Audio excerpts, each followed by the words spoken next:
श्रोते हो, मध्ये आपणा सर्वांचे सहर्ष स्वागत. आजचा निशिदिनीच्या निरूपणाचा विषय आहे किंवा शीर्षक आहे साफल्य मांगल्य जीवनाचा धर्म. म्हणजे मंगलकाली सफलता, म्हणजे मंगलपूर्ण, आशीर्वादपूर्ण, देवसज्जनांच्या आशीर्वादाने मांगल्य साधणारी सफलता हाच जीवनाचा धर्म आहे. म्हणून साफल्य मांगल्य जीवनाचा धर्म. संस्कृत सुभाषित आहे, लोकैर्निंदिता लक्ष्मी आरोग्यम श्री समन्वितम धर्म्यम युद्धम परार्थेन जीवितस्योत्तमं फलम. म्हणजे लोकनिंदे विना धनार्जन तैसी, विना लोकनिंदा आरोग्य संपदा, परार्थासाठी धर्मयुद्ध हीच जीवन साफल्यता. म्हणजे येथे अर्थार्जन किंवा द्रव्य संपदा उचित मार्गे न्याय्य व नीती मार्गाने मिळवावी असे सांगितले आहे. अनिती मार्गाने चौर्य, लबाडी, फसवणूक याद्वारे कमवलेले धन लोकनिंदेला दूषणास्पद म्हणून पात्र होते. ते तसे कमावणे अधर्म ठरतो. तशीच आरोग्य संपदा सुद्धा केवळ पिंड पोषण या हेतूने न कमविता त्यामागे ही जनहित उपयुक्तता हा उदात्त हेतू असणे गरजेचे आहे. जे इतरांच्या भल्यासाठी, कल्याणासाठी म्हणजे बहुजन हिताय केले जाते असे युद्धही धर्मयुद्ध म्हणून नीती मान्य आहे. मात्र केवळ स्वार्थ प्रेरित अनैतिक व्यक्तिनिष्ठ द्रव्यार्जन, आरोग्य संपदा किंवा युद्ध यांचे समर्थन होऊ शकत नाही. जे काही करायचे ते परहितार्थ बहुजन सुखायच असावे. जे काही करायचे ते परहितार्थ बहुजन सुखायच असावे. मग ते द्रव्यार्जन, आरोग्य संपदार्जन असो वा प्रासंगिक युद्ध असो, सारे काही व्यापक सामाजिक दृष्ट्या असेल तर ते नैतिक, अन्यथा ते अनैतिक समजावे. म्हणून सर्वदा या नीतिमार्गाचे आचरण करणे याला जीवनाची साफल्यता किंवा सफलता म्हणून गौरवले आहे. म्हणून साफल्य मांगल्य जीवनाचा धर्म अशा अर्थाचं हे निरूपण आहे. आणि याच शीर्षकाखाली साफल्य मांगल्य जीवनाचा धर्म एक रामकृपेने अभंग स्फुरला आहे.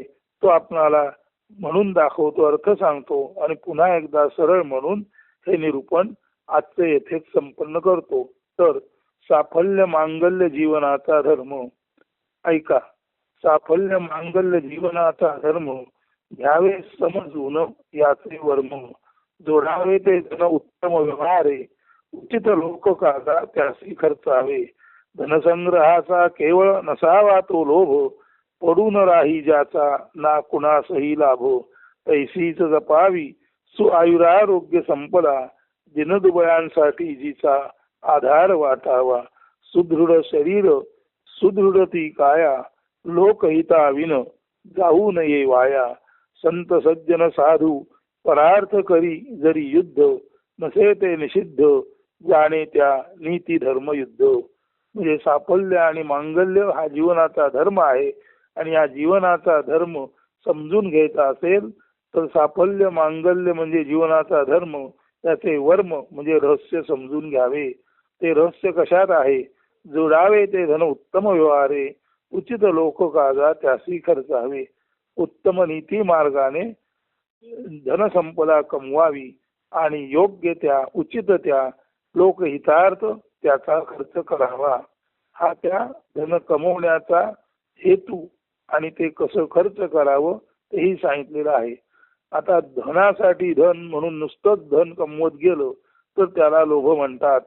म्हणून धनसंग्रहाचा केवळ नसावा तो लोभ.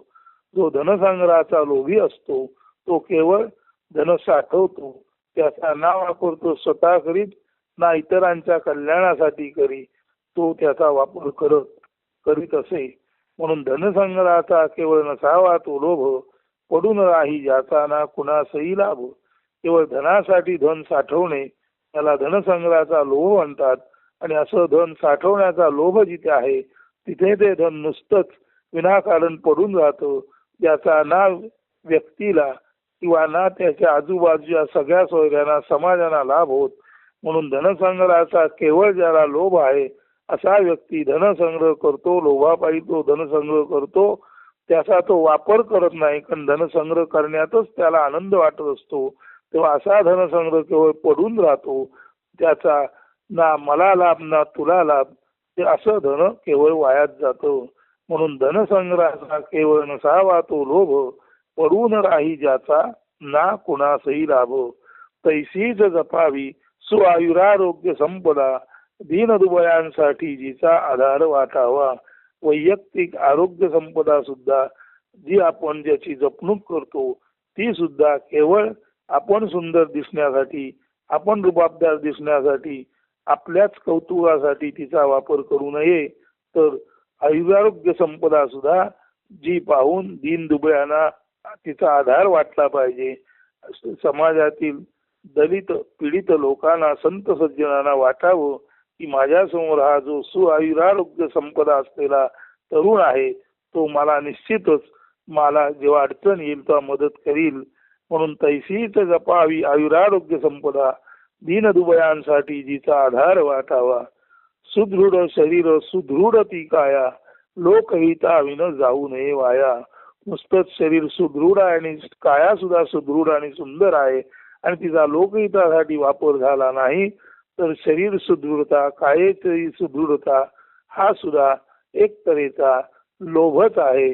आणि जो लोभ असतो तो नाही स्वतःच्या कामी येत, त्याचा नाही इतरांना उपयोग होत.